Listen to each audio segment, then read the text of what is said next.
దినవృత్తాంతముల గ్రంథం 26వ అధ్యాయం 16వ వచనంలో మనం చూసినట్లయితే అక్కడ మనం చూస్తాము. అయితే అతడు స్థిరపడిన తర్వాత అతడు మనస్సున గర్వించి చెడిపోయాడు. గర్వం మనల్ని నాశనానికి దారితీస్తుంది. ఉజ్జియా తన జీవితంలో నష్టపోయాడు. ఇక రెండవ వ్యక్తి ఉన్నాడు. అతని గురించి చెప్తే మనకు ఇంకా సమయం చాలదు కాబట్టి బ్రీఫ్గా నేను ఉజ్జియా తరువాత హిజ్కియా తన జీవితంలో మరి దేవుడు గొప్పగా ఆశీర్వదించాడు. ఇదిగో తాను ఎప్పుడైతే రాజుగా మారాడో మరి రాజుగా మారినటువంటి తాను దేవునికి అనుకూలంగా మారాడు.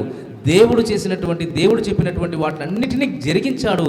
కానీ తన హృదయములో కూడా తాను గర్వించాడు. ఆ మాట మనం చూస్తాము 2వ దినవృత్తాంతముల గ్రంథం 32వ అధ్యాయము 24-25 వచనాలు చూడండి. అయితే హిజ్కియా మనస్సున గర్వించి తనకు చేయబడిన మేలుకు తగినట్లు ప్రవర్తింపనందున అతని మీదికి యూదా యెరూషలేముల వారి మీదికి కోపము రాగా హిజ్కియా హృదయ గర్వము విడిచి తానును యెరూషలేము కాపురస్తులను తమను తాము తగ్గించుకొనిరి. ఎప్పుడైతే ఈ గర్వం మనలోనికి ప్రవేశిస్తుందో శత్రువులు ఆటోమేటిక్గా నిన్ను చుట్టుముట్టేస్తారు. అలాగే హిజ్కియా కూడా చివరికి తన ప్రాణం మీదకి తెచ్చుకున్నాడు. దేవుని సన్నిధిలో శరణు కోరుకున్నాడు, పశ్చాత్తాపడ్డాడు. ప్రభువా నన్ను క్షమించు, ఈ అహంకారమైన మనస్సు నా నుండి తొలగించు, ఈ గర్వము నా నుండి తొలగించు, నా జీవితంలో దీన మనస్సు కలిగించు. అందుకే మరి ఫిలిప్పీలకు రాసిన పత్రిక 2వ అధ్యాయంలో మంచి మాట ఉంటుంది. 6వ వచనములో మీరు క్రీస్తు యేసునకు కలిగిన ఈ మనస్సు కలిగి ఉండండి. క్రీస్తు యేసునకు కలిగిన మనస్సు ఏంటంట? తాను దేవుని స్వరూపము కలిగిన వాడై ఉండి దేవుని పోలికగా. చూడండి ఒకసారి ఆ మాట, ఫిలిప్పీలకు రాసిన పత్రిక 2వ అధ్యాయం 6వ వచనం నుండి. ఆ మాటలు ఎప్పుడు కూడా చదువుకునేవే. మనం ఎలా ఉండాలి, ఏ విధంగా ఉండాలి. ఒకవేళ మనలో అలాంటి గర్వము కానీ అహంకారము కానీ అహంకారమైన మనస్సు కానీ మనలో ఉంటే ఏం చేయాలంటే ఫిలిప్పీలకు రాసిన యేసునకు కలిగిన ఈ మనస్సు మీరును కలిగి ఉండుడి. ఆయన దేవుని స్వరూపము కలిగిన వాడై ఉండి దేవునితో సమానముగా ఉండుట విడిచిపెట్టకూడని భాగ్యమని ఎంచుకొనలేదు గాని మనుష్యుల పోలికగా పుట్టి దాసుని స్వరూపమును ధరించుకొని తన్ను తానే రిక్తునిగా చేసుకొనెను. ఆయన హీరో, మన కోసం ఏమయ్యాడు? జీరో. ఒక హీరో జీరోగా మారడము అసంభవం, అసాధ్యం. కానీ దేవుడే మానవుడుగా మారాడు. ఎంతగా తను తాను తగ్గించుకున్నాడు. మనము మన కొరకు, మన పాపములను పరిహరించడం కొరకు, మనము ఆ నరకాగ్నికి వెళ్లకుండా ఉండటం కొరకు ఆ దేవుడే దీనుడయ్యాడు, మానవుడిగా మారాడు, నరుడుగా మారాడు. మన స్థానములో ఆయన శిలువలో వేలాడదేయబడ్డాడు. ఆయనే మనకు చాలిన దేవుడు, మన స్థానములో మారిన దేవుడు. దేవుని బిడ్డలారా, మరి మనలో ఒకవేళ అహంకారమైన మనస్సు ఉన్నదా? జాగ్రత్త. ఈరోజే దేవుని సన్నిధిలో ఆ అహంకారాన్ని, ఆ గర్వాన్ని మనము వీడి క్రీస్తు సారూప్యములోనికి మలుద్దాం. ఐ అంటే ఏంటి? నిలదొక్కుకోవడం. ఎప్పుడు కూడా నిటారుగా ఉంటుంది. నన్ను ఎవరు ఏమి చేసుకోలేరు, నాకంటే మీరు తక్కువ అని ఐ అనేది రొమ్ము విరుచుకునేటట్టుగా ఉంటుంది. కానీ ఈ ఐ ఏం కావాలి? బెండ్ కావాలి. ఐ బెండ్ అయితే ఏమవుతుంది? సి. ఐ బెండ్ అయితే సిగా మారుతుంది. అదే క్రైస్ట్. క్రీస్తుగా మారాలి మనం. క్రీస్తుగా మనము ఎప్పుడైతే మన జీవితంలో, మన హృదయంలో క్రీస్తును కలిగి, క్రీస్తును పోలి, క్రీస్తు వలె జీవించే వారే నిజ క్రైస్తవులు. కాబట్టి అహంకారాన్ని మనము విడిచిపెడదాం. ఇక రెండవదిగా మనం చూసినట్లయితే, ఇది చూసుకొని ముగించుకుందాం. కీర్తనల గ్రంథం 101వ అధ్యాయం 5వ వాక్యంలోకి వద్దాం. తన పొరుగు వారిని చాటున దూషించు వారిని నేను సంహరించెదను, అహంకార దృష్టి గల వారిని, గర్వించిన హృదయము గల వారిని నేను సహింపను. ఏంటంట? అహంకారమైన మనస్సు వేరే, అహంకార దృష్టి వేరే. అహంకారమైన మనస్సు మరి ఎప్పుడు పడిపోతుంది? పడిపోవుటకు ముందు అహంకారమైన మనస్సు నడుస్తుంది. అహంకారమైన దృష్టి దేవుడు సహించడు. ఈ అహంకారాన్ని మనము 1000 సార్లు అణగదొక్కినా అది పైకి లేస్తూనే ఉంటుంది.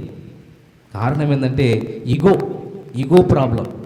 నేనెందుకు, వినాలి, నేనెందుకు సహించాలి, నేనెందుకు అలా ఉండాలి, నేనెందుకు ఇలా ఉండకూడదు, ఇలాగే నేనుంటా.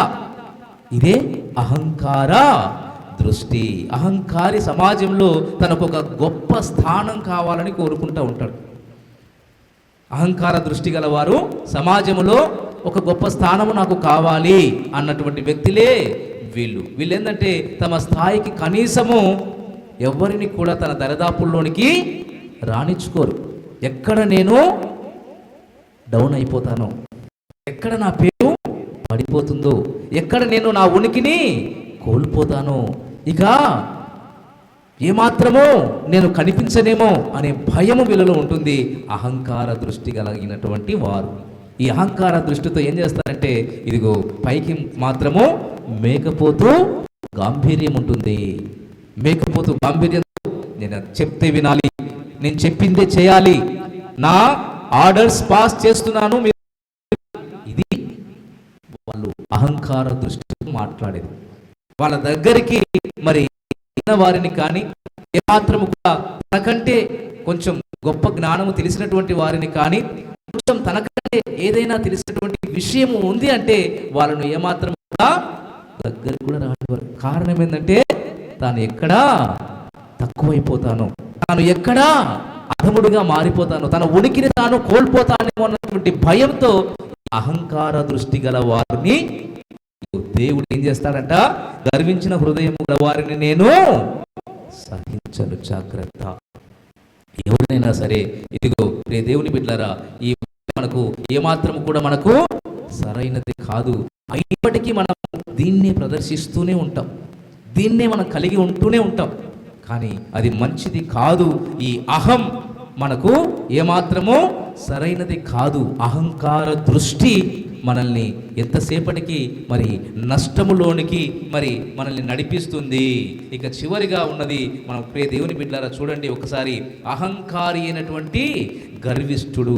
సామెతల గ్రంథం 21వ అధ్యాయానికి రండి, అక్కడ కూడా ఒక మంచి మాట ఉంటుంది. అహంకారి అయిన గర్విష్ఠునికి అపహాసకుడు అని పేరు, అట్టివాడు అమిత గర్వముతో ప్రవర్తిస్తాడట. అహంకారి అయినటువంటి గర్విష్ఠునికి అపహాసకుడు, అసలే అహంకారం. ఆ అహంకారికి మళ్ళీ ఏందంట, గర్వం. దేవుని బిడ్డలారా మరి గమనించండి, బలవంతుడ నాకేమని పలువురితో ఆగ్రహించి పలుకుట మేలా, బలవంతమైన సర్పము చలిచీమల చేత చిక్కి చావది సుమతి. చక్కటి సుమతి పద్యం కూడా మనం చిన్నప్పుడు చదువుకునే ఉంటాం.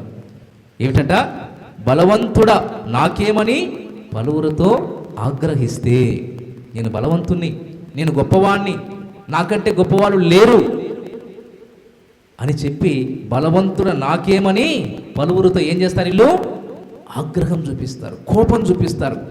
వాళ్ళు వస్తున్నారంటే అందరికీ భయం.